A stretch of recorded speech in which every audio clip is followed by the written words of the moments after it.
Hello, hello, hello. Hope everyone's doing well. I think everything is working properly. I'm about to jump in and get started here.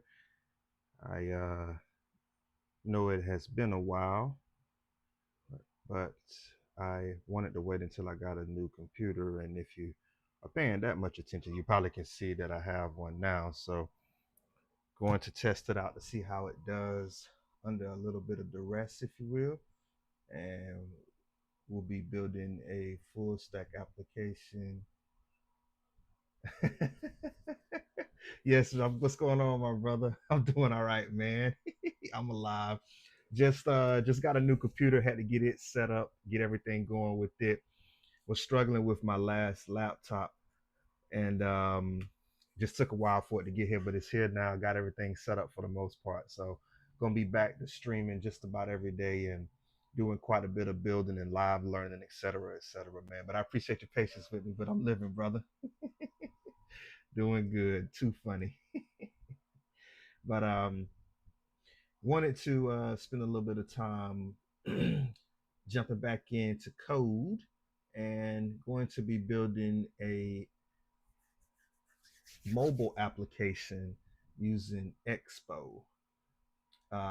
Like if you recall, the last time I was live, I mentioned that I have a friend that has a business that needs a invoice generator, and I was doing some poking around online, excuse me, and I built the Next.js application and I built it online, and then I was trying to figure out the best way to incorporate an actual mobile application, and came upon this baby Expo.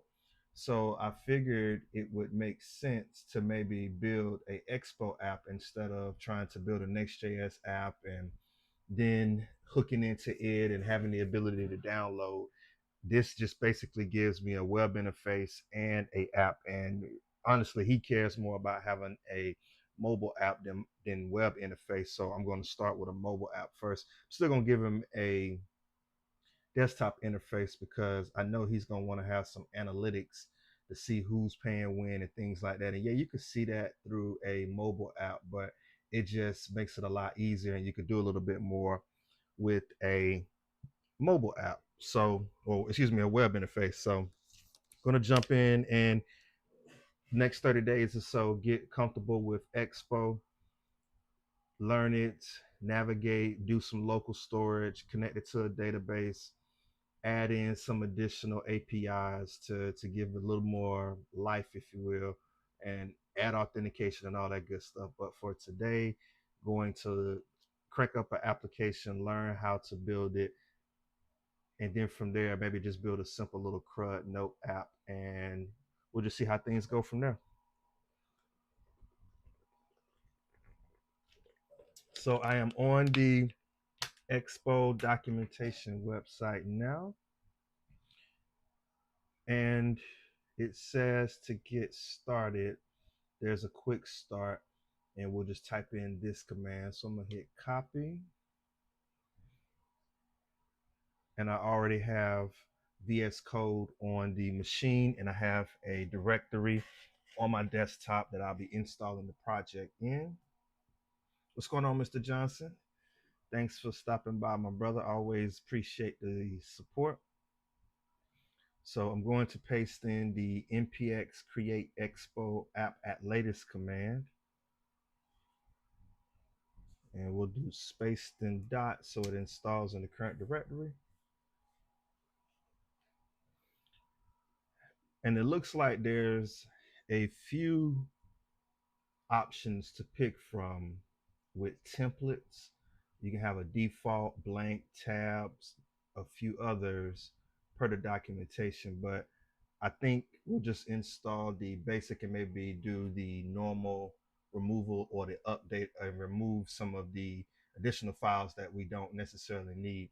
But I like this command because it comes with a lot of the routing and navigation dependencies out of the box. We don't have to add those in later.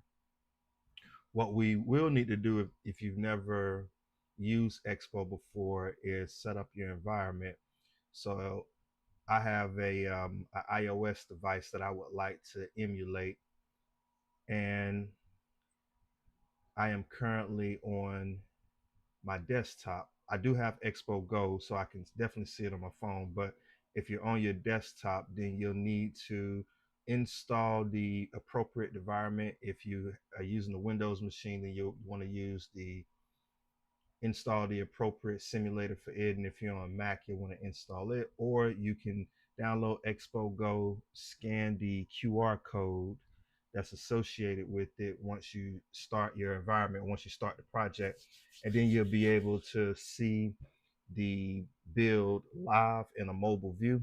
And if you're not able to install the simulator on your computer, and if the your phone doesn't have the ability to download the latest version of Expo Go, or the appropriate version, then you can use the web version.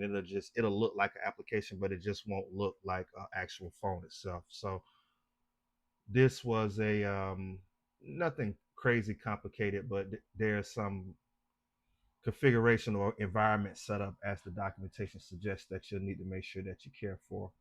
So with that said, I am going to continue on with the docs to get everything set up. I appreciate everyone stopping by. I know it's been a while, but I am back. And you can easily deploy your web app with the CLI as well. So that makes it pretty cool too. And then we'll just go to start developing. So to start it, we can go with the command npx expo to spin up the app. So let's do that now. We'll go npx expo. And this should give us the ability to see an Android, iOS, or web app. And as I mentioned, if you're using your phone, you can scan, you have Expo Go downloaded, you can scan this QR code and you have the ability to see the application on your phone, which is pretty cool.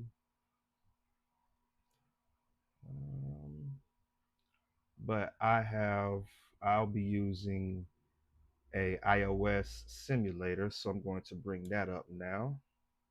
And you'll do that by just pressing the I key. And let's take a moment to load up.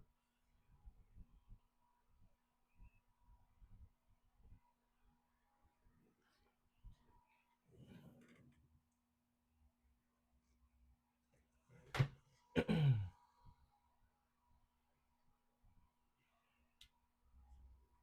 right, there it is. Looks like it might not have pressed it appropriately. And let me go ahead and bring this in so we can see it on screen.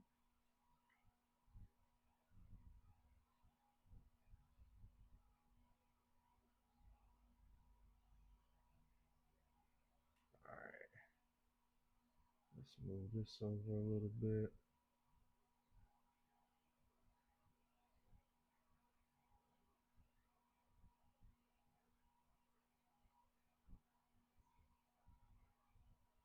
Okay, give me 1 second to get this set up. Appreciate everyone stopping by. Hope everyone's doing well. The simulator, there we go. Let's just move this over. We can get everything on screen. I think I probably should move this here, there, and move that over a little bit. Okay. Just let me know what that looks like. I think that should be pretty easy to be seen. We'll minimize that.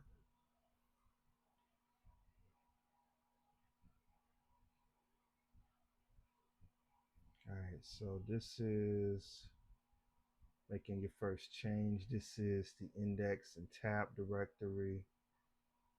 And this is the file structure of the application. Have a app, and there we go. It is up and going.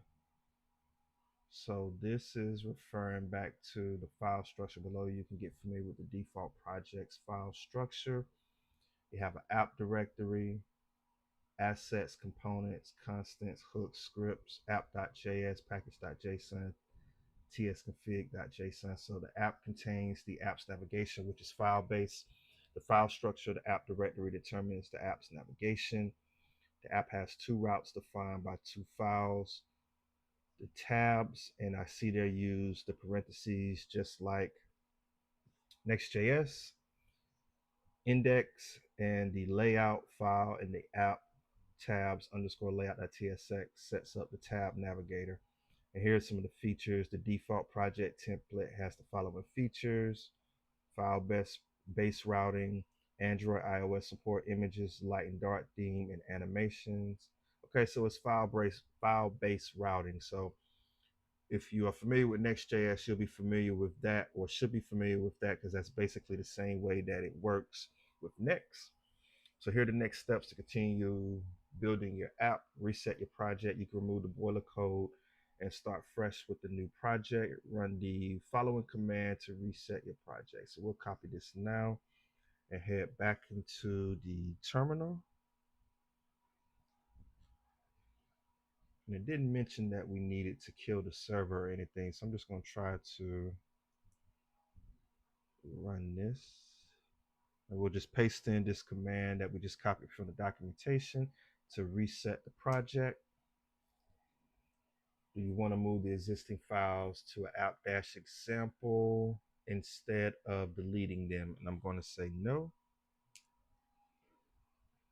Okay, so it looks like it removed all of the boiler code. And let's see what is inside of the index.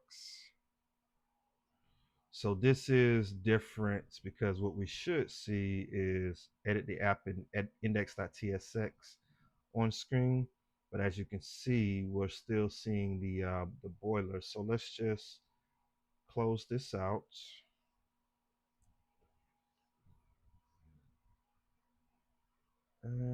Okay, back to the main terminal. It didn't. Let's just hit I to open the iOS and see what we get.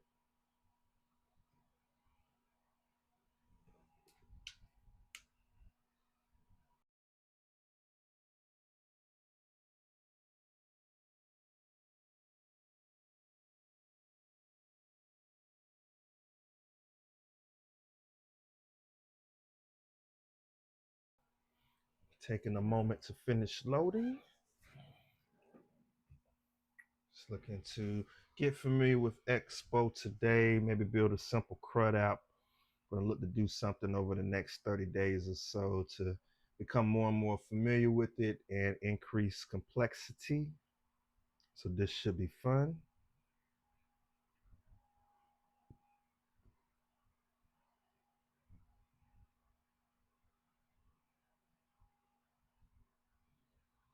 And looks like it is still loading.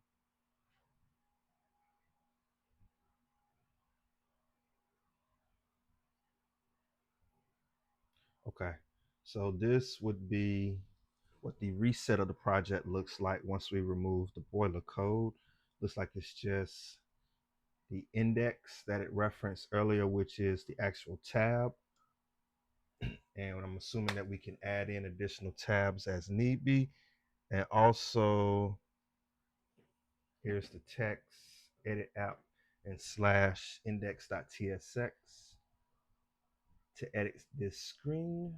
And let's just test this out. So I'm going to remove this code and say, hello world. Let's save the file. Okay. And it seems to be updating as desired. So let's go ahead and begin to build out a application. Learn how to deploy by reading docs. It's pretty cool. It's really well written. So if you've never built anything with it before, it's pretty straightforward, and you probably won't have a whole lot of trouble, especially if you've written React code or JavaScript or specifically Next.js. It really shouldn't be anything that you aren't familiar with, but this is pretty cool. So I think what we'll do first is just work on maybe some styling of the application. I don't intend to make this very modular. Like I said, not that familiar with Expo, but we're going to spend some time learning it together over the next 30 days or so. So with this one, it's just going to be a simple note application. I'm just going to use local storage. I'm not going to worry about hooking it up to a cloud-based backend right now. We'll do that in a upcoming video, but this will be enough to get us started. So I think what I want to do is maybe have a little header that we can use just to have a header at the top of the application. So let's see, we'll go into the root of the project and add a folder named underscore components. And then this add a file named header.tsx. So this will be a simple header for the app. I don't think it's going to have any real functionality, just going to give it the ability to be seen, if you will, and distinguish that this is a note app, maybe have a icon or two to display or to represent what can be for future um, what can be for future reference. So let's do this. We'll go ahead and start by just adding something on screen so we can see it. We'll go export default function, and we'll name this header. We'll look to return for right now. Let's just return text. So we'll need to import text, txt. This is going to come from React Native, and text basically takes the place of a div, or excuse me, of a p or a span tag. If you just want to write some simple text on screen, that's what the text import will represent. And we'll just add text, and we'll just say header, hit save, and then we'll import this into this main index page. Import header, and it should be coming from underscore components slash header. And then just to make sure that we can see it, we'll remove text and just add header. Hit save. All right, so we see the header text there. It looks like you use styling, or this may be set up or better suited to use styling components versus writing the CSS in a separate file. But for simplicity purposes, I'll just write style directly here, but in future videos, we may make it into components. That way, it'll be a little easier to read, if you will. Let's see something.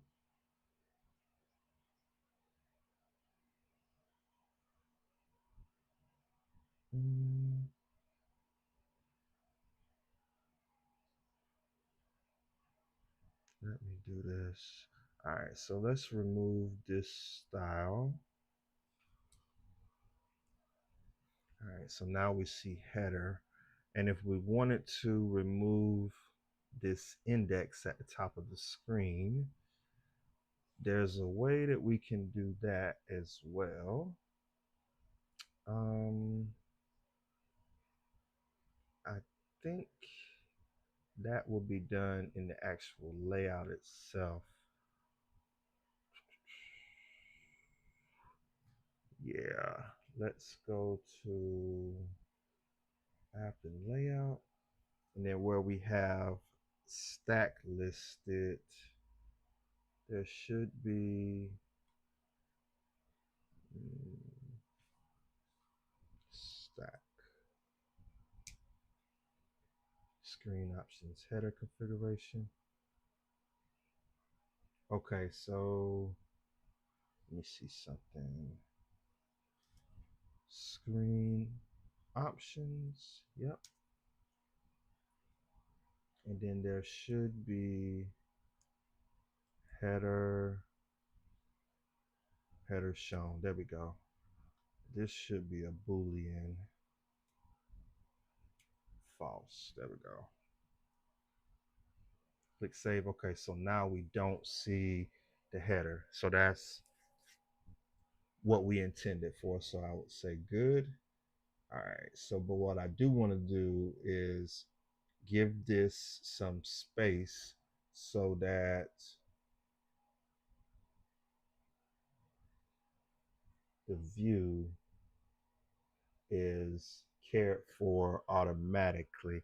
And I think there is a option. Let me see. To care for that. It's called gesture handler. There it was. Root view. This gotta be it. So import this gesture header, and then we basically can just assign it styles from there. So let's bring that in to see what it looks like.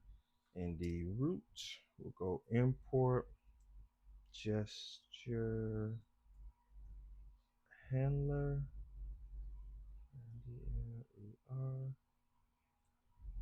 Actually, I should just be able to copy this.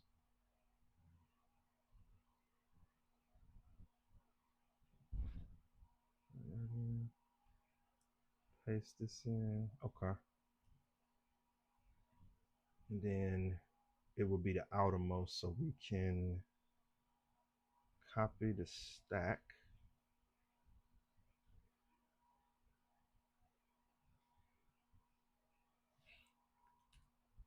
Bring in the gesture, gesture.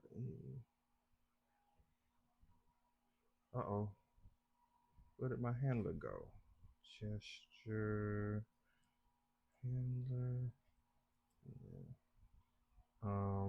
Root view.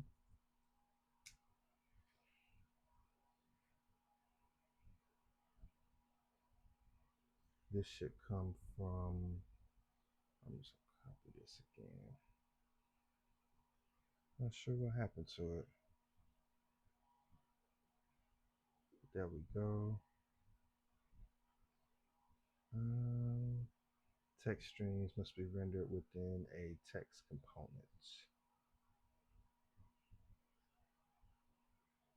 Yeah, it's upset about this. So let's see, if I remove it, will it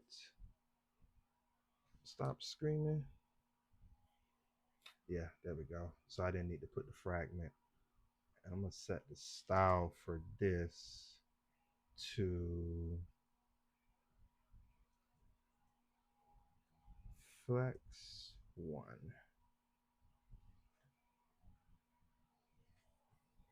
All right, still have our header.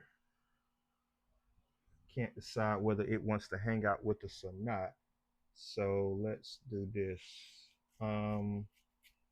In the page itself, index, let's remove, well, let's copy this header for now. And we can remove view. And there's a option with React Native name safe area, I think. Save. There we go, safe area content.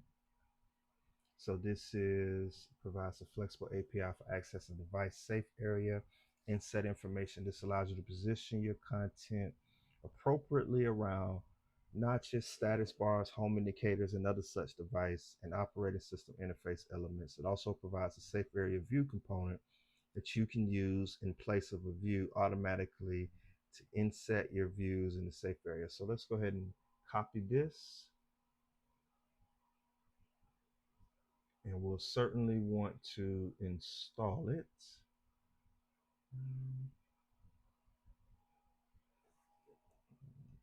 Copy this, head over to the terminal. Just paste it in.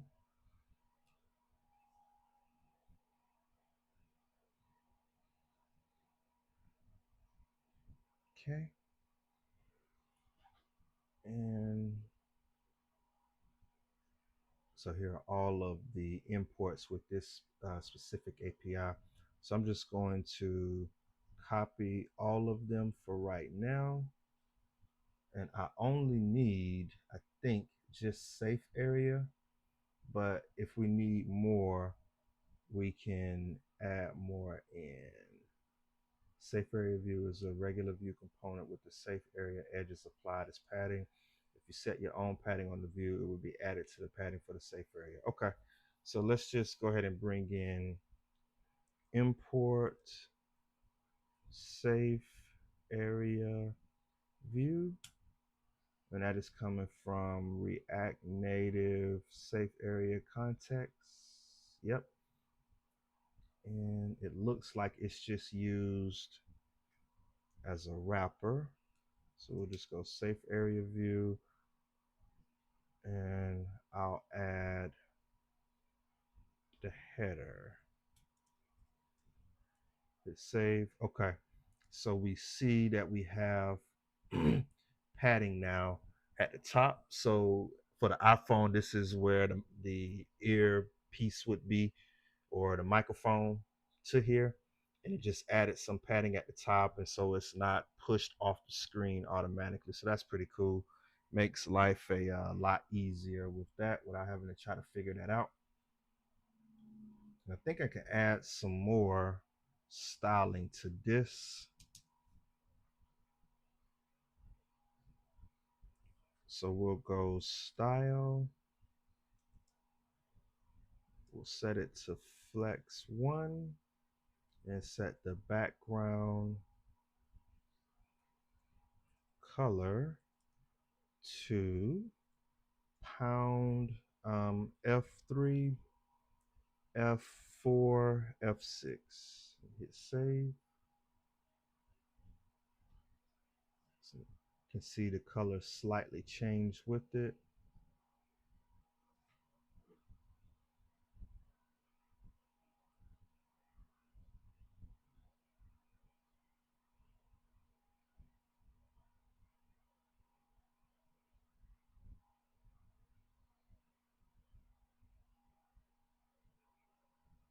All right. I think there's another API that we could tap into for it, named edges.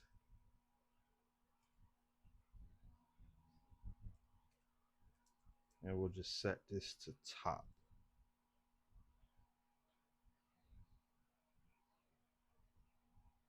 Uh-oh. Oh, that's right. This is a bracket, not.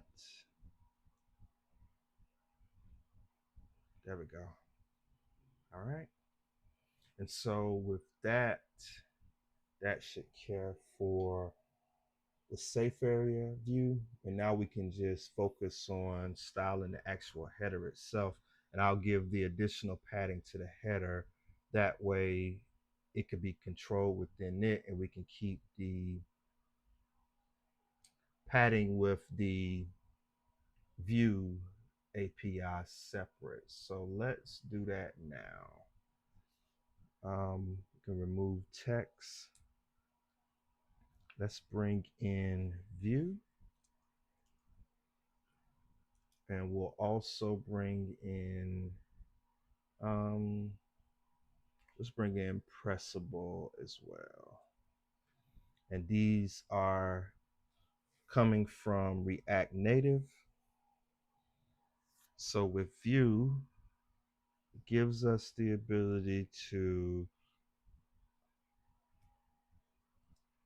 containerize options, kind of like a div, if you're coming from React or Next.js. I do want to have a text inside of view, and we'll just give this text a name of notes app. But let's begin by styling view first. We'll give this some styling. First will be flex direction. Let's set it to row. One thing about React Native or Expo, the flex direction by default is set to column. Typically, you're used to that flex direction being in a row. You don't necessarily have to distinguish it, but with this one you do, because the default direction is column and not row.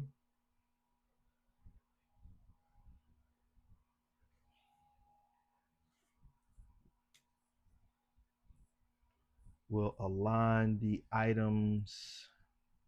We'll align them to flex start.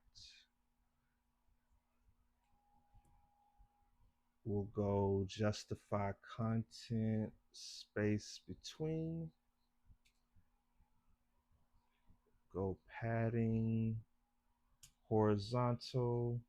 We'll set it to 16. And that just gave some padding to where we have notes app. We'll go padding top.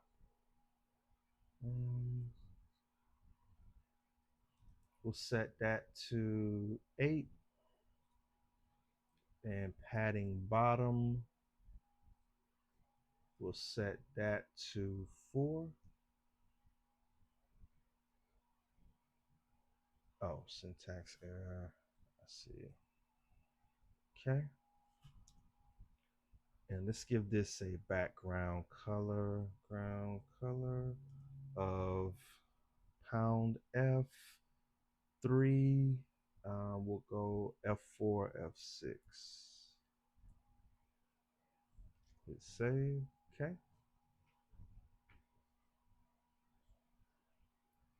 Then I want to style the actual text of notes app. And we'll style it the exact same way. Just add style. We'll set the font size to 28. We'll then give it some font weight of 800. Perfect. And then we'll give it color of pound 111827. And there we go. That distinguishes that.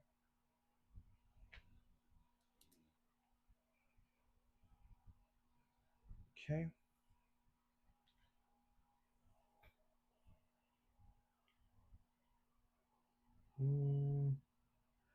And then in a separate div, so we'll go view.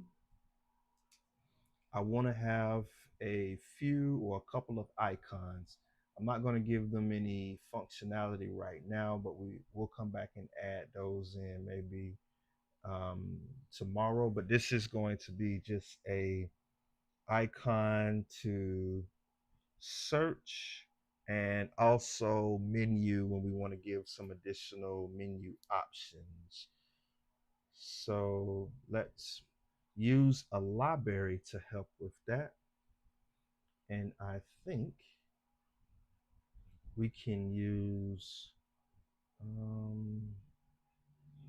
let's see.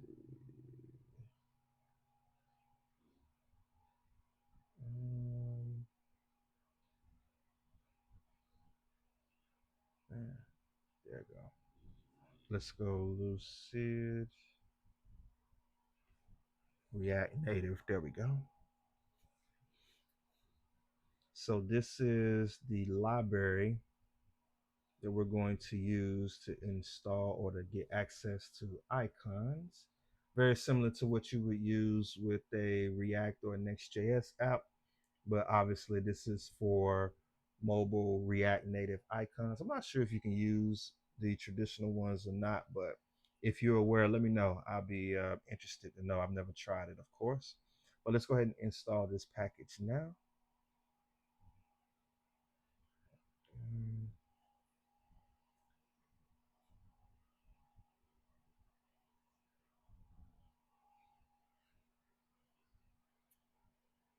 okay, I'll remove some of these there.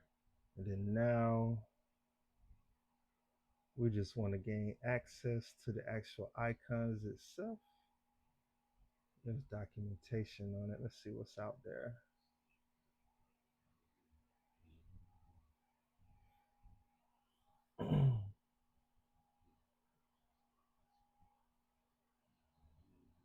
So the import will be, um, and there's a camera. So I wonder if there's a list of them, but usually once you bring it in, you can start to type that out. So let's try it out.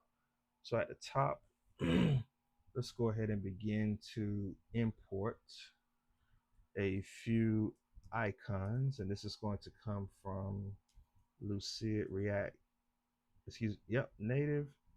And I just need a search and a menu. Yep, search is there.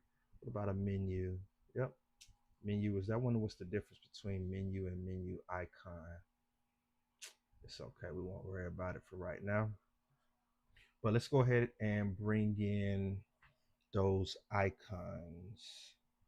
Let's see what it looks like. Search.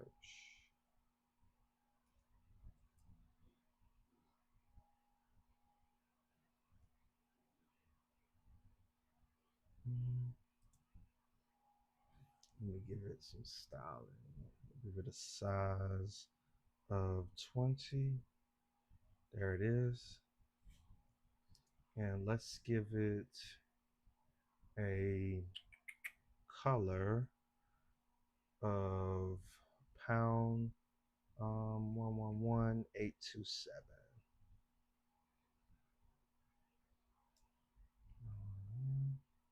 827.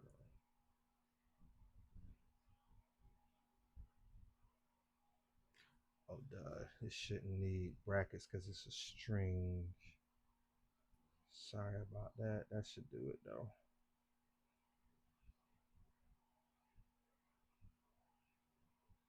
Taking a second to show up. Let me remove the color and see what it does.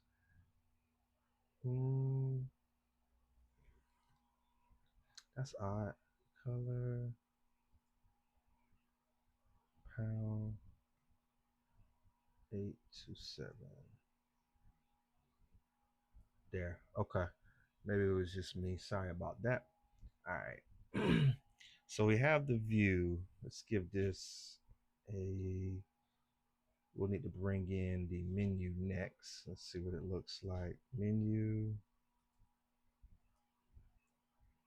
There. And I'm actually going to keep the same style for it. There. So let's, as I mentioned, the view takes the place of a div or serves as a div. So let's give that some style next. We'll just go style. We'll set the flex direction to row. There, takes care of that.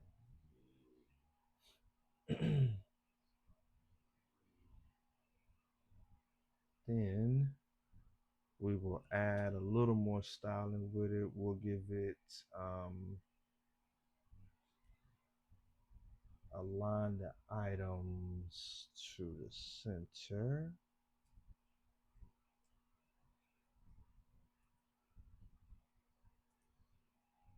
Okay.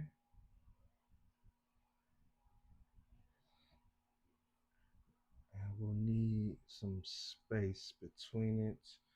We'll go a gap of 16. That works. That's perfect. So right now they are there. However, if I were to click them, they don't do anything just yet. But that's okay because I'm not necessarily worried about that functionality just yet. We'll come back and add the ability to utilize these. But for right now, we just wanted to have something on screen that will eventually build out later. So let me see something. Yeah, that I think that padding is a little better. Padding of 12 instead of 16. Okay. So with that, we're now ready to begin to build out the actual note-taking capability. But before we do that, I'm going to build out the back end, and I want to use local storage versus connecting it to a back end first. But I feel like there is a storage capability within the phone itself. Legend state, super fast all in one sync library that you write code faster, blah blah blah. I don't want to use that. I would like to use, there should be a way that we can use local storage for storing this information in the app.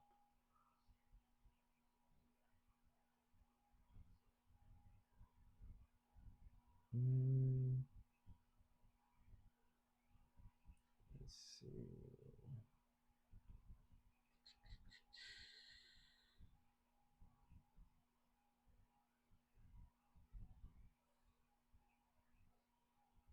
Give me a second. Let me poke around with this storage.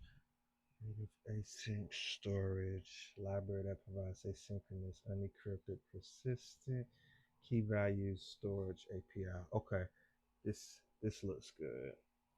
It's an asynchronous, unencrypted key storage solution.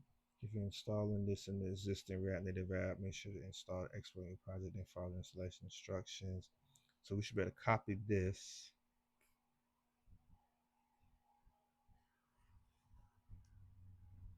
There. And let's just paste it into the terminal. Install these dependencies. Okay. And if you're installing it, yeah, we're just read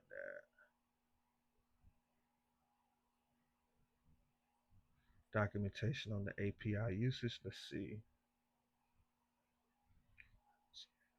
Async storage can only store string data. In order to store object data, you need to serialize it first. For data that can be serialized to JSON, you can use JSON.stringify when saving data and JSON.parse when loading data. So you start by importing this. Set the item is used both to add new data item when new data for given key exists, and to modify existing item when previous data for given key exists. So this is very similar to the JavaScript async API. Very, very similar. So we can, shouldn't be very complicated to write this. Let's go ahead and utilize this to load and to save notes. But first, because we're using TypeScript, I want to define the types of our notes so that we can utilize it throughout the application. So in a directory name types, going to add a file name note.ts. And as I mentioned, this is going to serve basically as the schema for our note. So we'll go export type, exportype, yep, note is equal to the object brackets, and we'll just give it an ID of string, a title of string, description of string, a category of string, and then we'll do updated at so we can keep track of that, and it will be a number. So basically this is just defining the schema model or the schema type for our notes that we'll be storing so we can give it some structure. Same thing you would do with a traditional web app, but this part doesn't change. Um,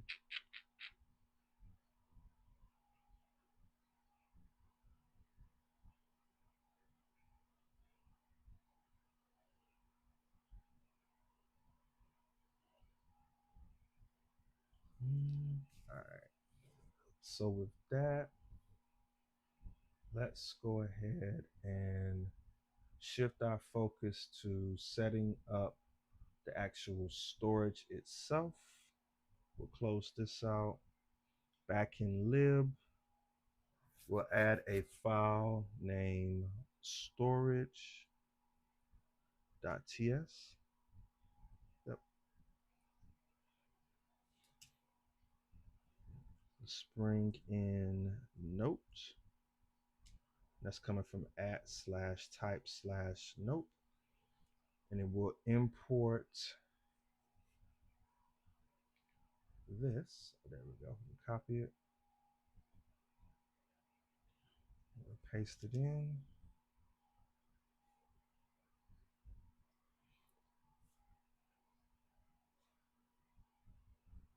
There we go.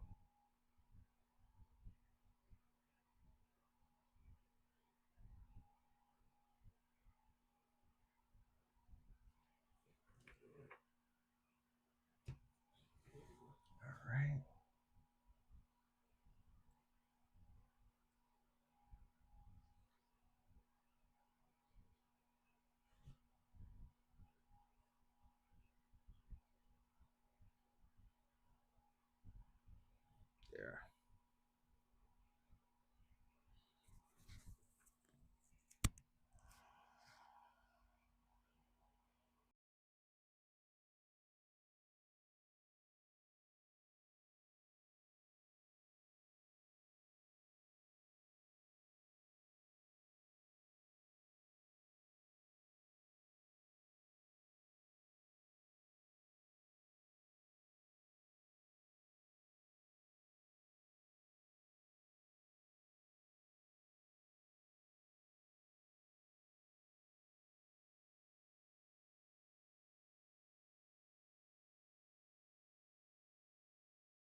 All right, sorry about that.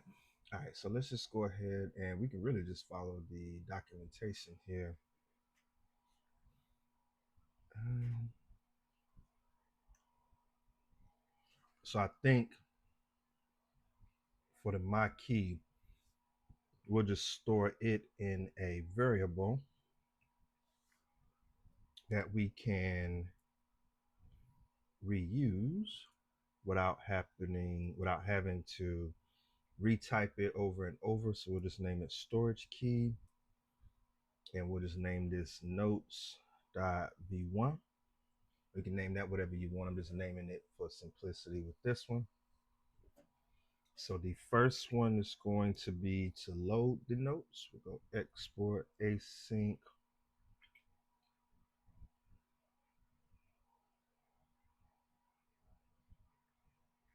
We're basically just following this syntax. We'll go export async function. Name this load notes. We'll say promise, promise note inside of an array.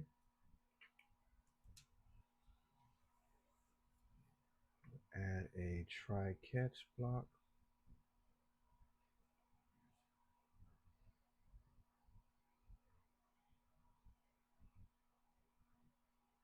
Uh-oh.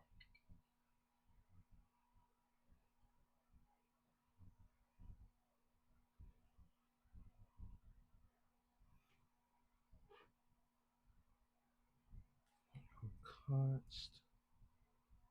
We'll just name this raw await async storage dot get item. Yep, that's what we have there. And to gain access to it, we'll pass in the storage key.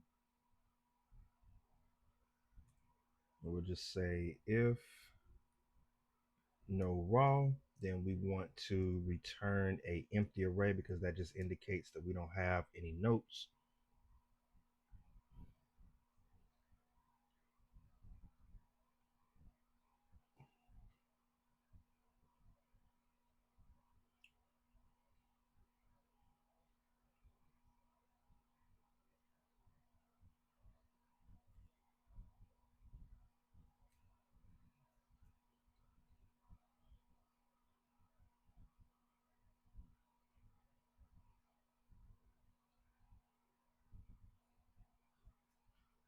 Let's see something.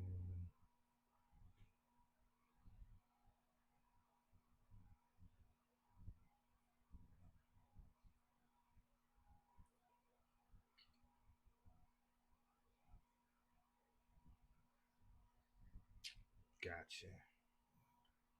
We'll go ahead and add that now. That's going to drive me crazy. So we'll just go console.warn error loading notes. And we'll just pass back the error. Sorry. And we'll just return. Uh-oh. Excuse me. RETURN a empty array.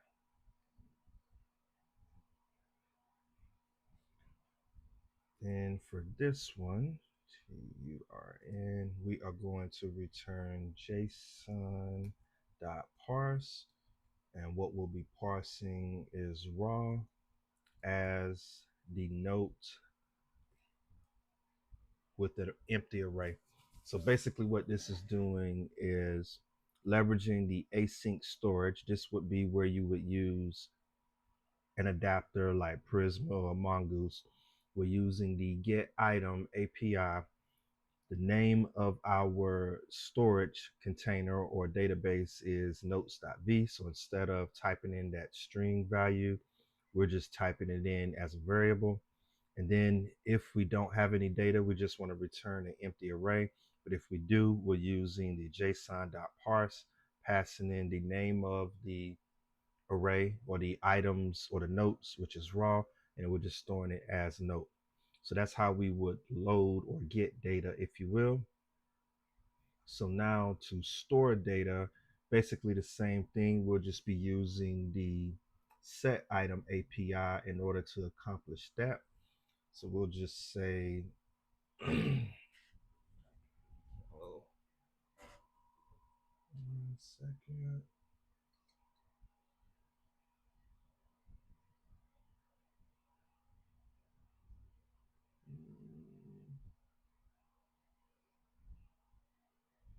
Sorry, having a little bit of Wi-Fi issues. Just want to make sure everything remains good. My apologies.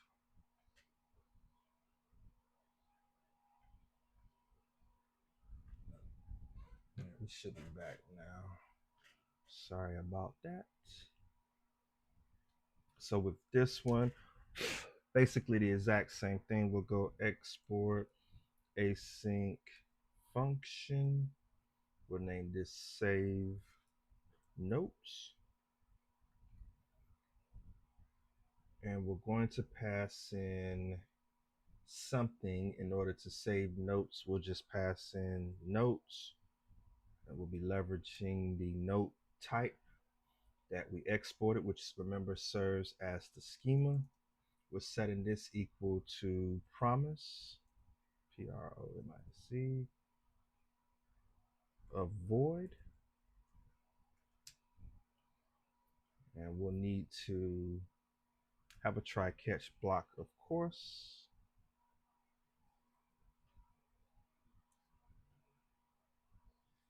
Inside of it, we'll go await async storage, yep, dot set item, and we'll pass in the storage key. And we're basically doing just passing in that data as the second parameter. So for this, it is JSON value. So for us, we know we'll be using JSON dot stringify, and what we'll be updating is the notes that's being passed in here, and we don't have to worry about returning anything because of the way we'll be doing the rendering, but we will need to log something to the console in the event we get an error message. So we'll just go console.warn save notes error.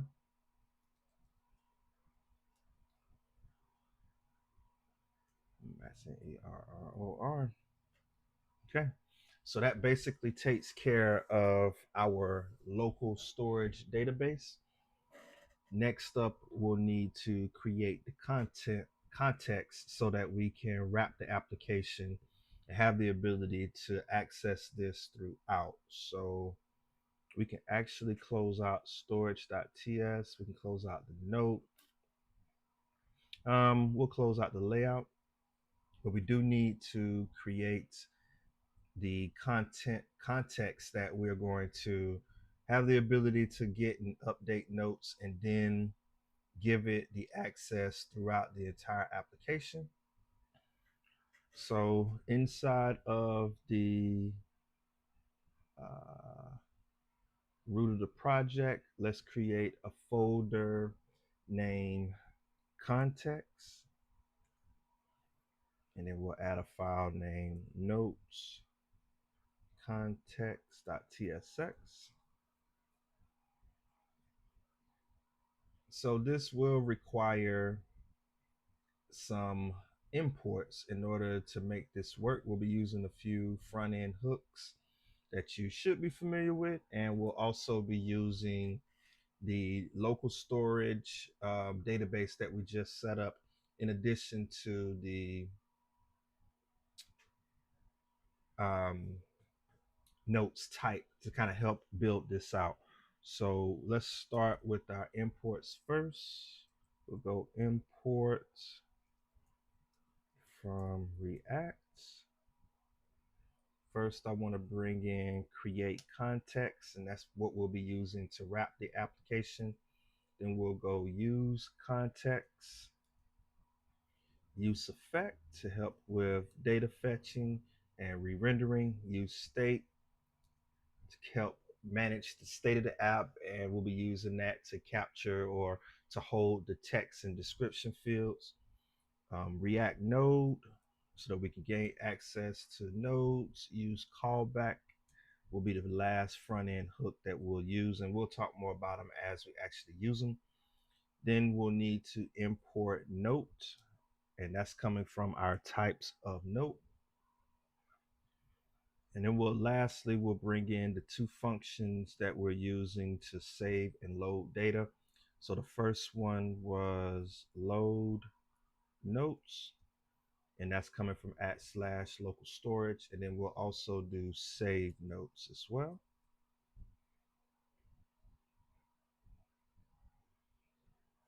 All right. So with this, we have TypeScript. We'll need to define some type safety before we create the provider that we'll use to wrap the application. So we'll just create a type of notes context value. And inside of this, we'll want to pass in the notes, which will be used to capture our notes. That'll be the key of notes with a value of the note array. Then we'll go add notes, or add note would probably be the better way to do it. This will be a input. And with this, we're going to pass in a title, which will be a string, description, which will be a string as well. And we'll go category of string. And then we'll need to set the promise for this. If you recall, we're setting it to void.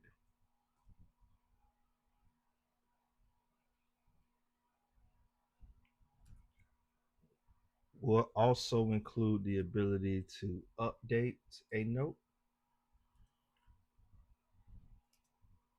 For that, we will need a ID so we can uniquely identify the notes. It will be a string.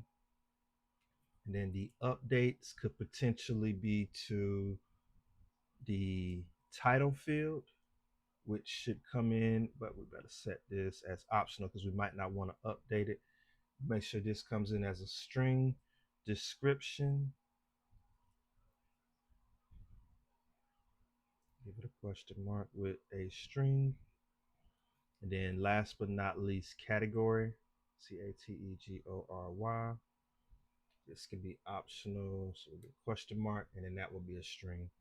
And then of course for this as well, it's going to have a promise of, what am I thinking? Promise of void.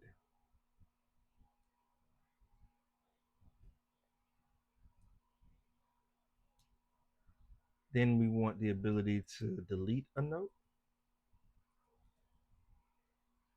I'll have an ID of string. And we'll set the promise to void. And then we'll also need to be able to capture each individual note so that we can update a specific note or delete it. So we'll do get note by ID. That will require a string, and it will either be a note or undefined. And then last but not least, we'll pass in the ready state. This will be a Boolean, and that will be used to help us with managing the state of our forms as we are needing to do updates, but more on that a little later.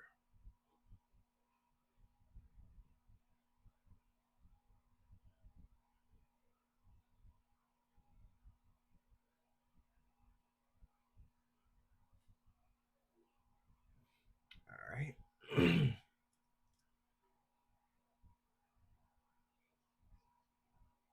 Let's create a const named notes context, and we're going to set it equal to create context that we imported from React. Oh my, all of those imports are gone. I got to get used to some of these short keys. This was use context, then use effect. We needed use state, React node,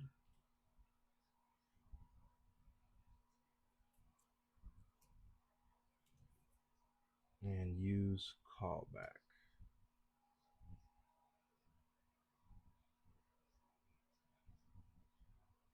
All right.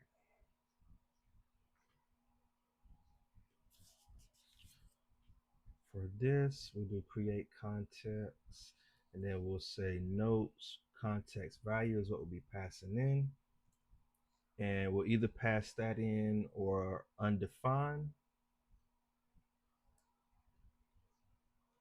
And pass back undefined. Perfect.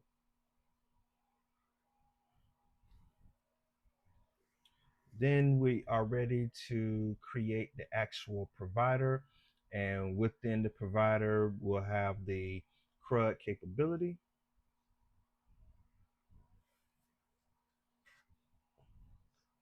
So let's name this export default function.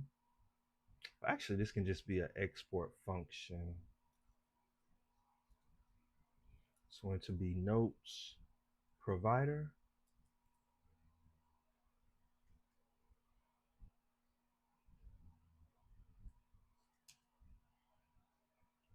And inside of the provider, we're going to pass in children because we need to wrap the app with it. And we'll define the children as React node. Okay. So we'll need to return something. So we're going to return the notes context dot provider, and what we'll be passing in is the children. And I know we're getting an error on this right now, and the way we'll care for that is we want to give the provider access to the different context values that we created.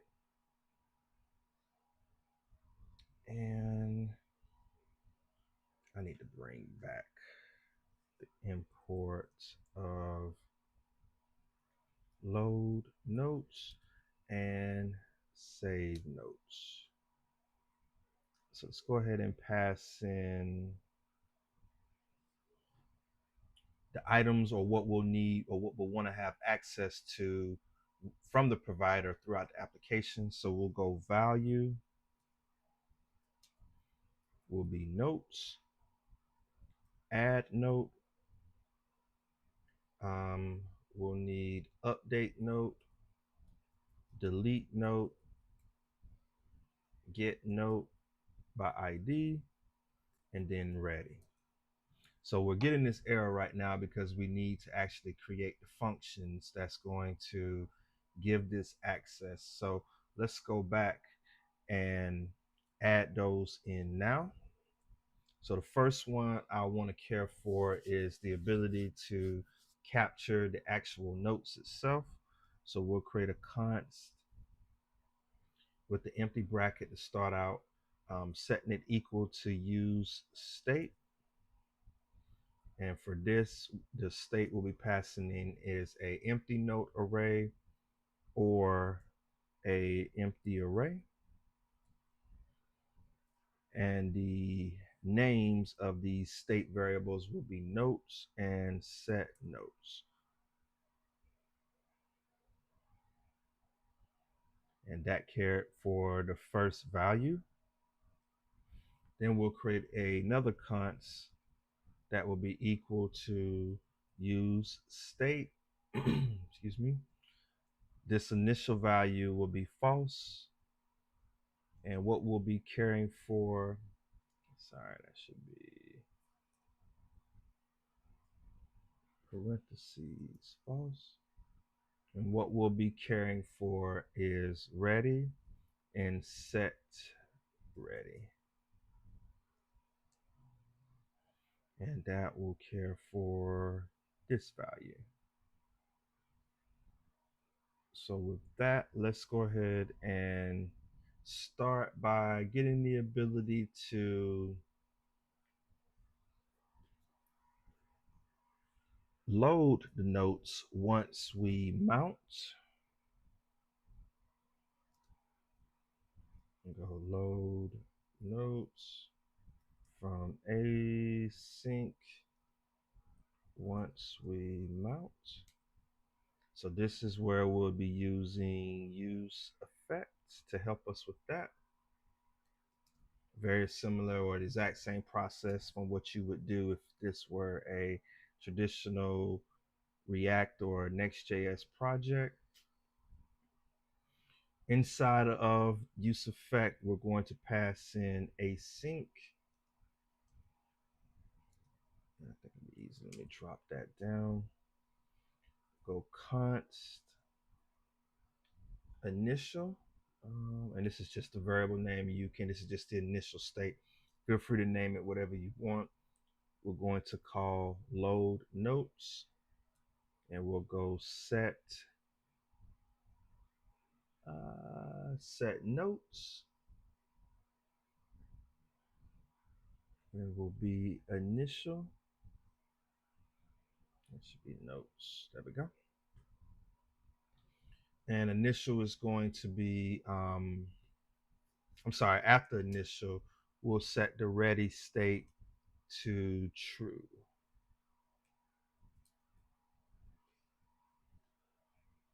And that should care for being able to capture the notes. Let me not forget to pass in the empty array. We certainly will be getting the error if I didn't. And then right after this, we'll go with some empty parentheses. There. Okay. Next, I want to care for the ability to update helper function to update state. Make a video on better off. Okay, I sure will, man. As a matter of fact, I'll make an actual video today. Once I finish this out, I have some more time. And long time no see, man. Thanks for stopping by, my brother. Once I finish this, take a little break, and then I'm gonna come back and I'll record a video on better off. You want to see email and password setup, and with Google sign in, or what portion of better off do you want to see? I actually been using that in the Next.js app, so it won't be a problem at all. What authentication states or processes do you want to see?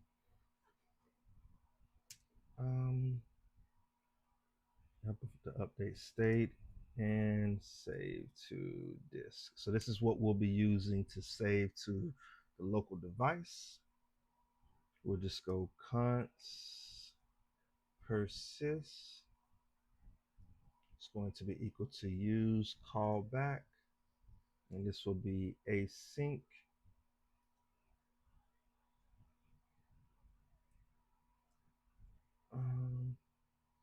We'll go next notes. It will be equal to notes with the empty array.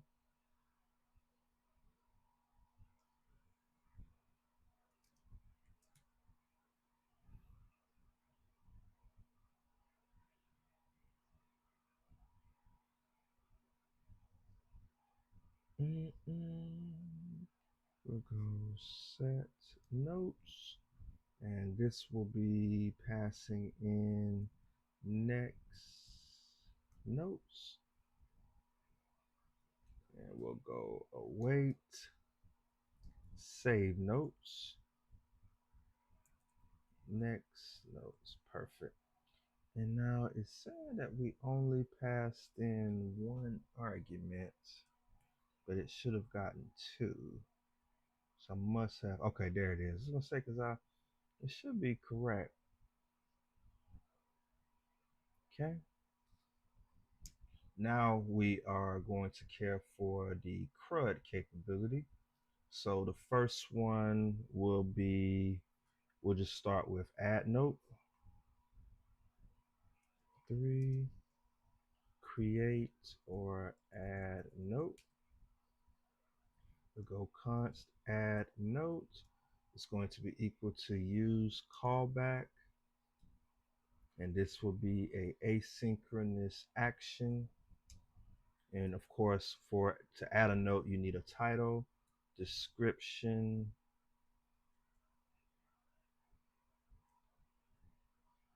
and category. DSCRI. Let me spell that.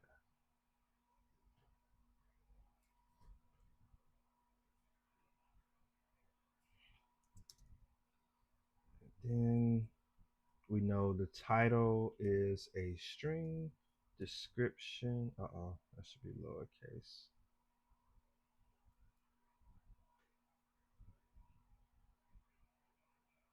Let me fix my syntax here. Start over. Const add note. It's going to be equal to use callback.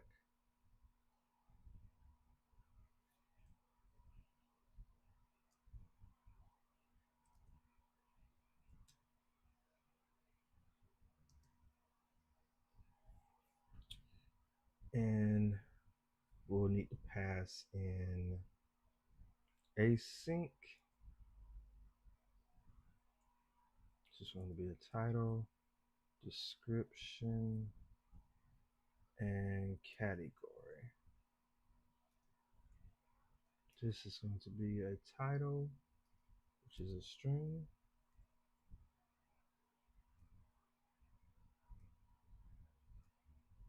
Description, which is a string. And then category. Category, which is a string. Okay.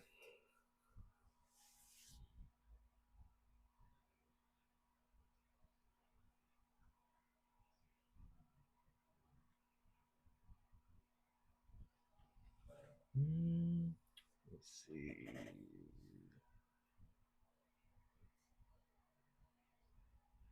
Might be a little easier on me if I change this a little bit.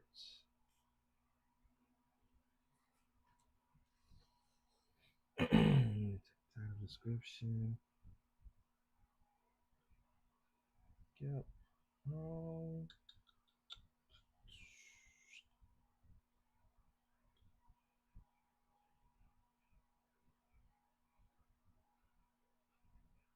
Did we not declare it?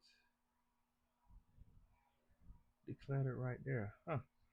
Let me see something with this.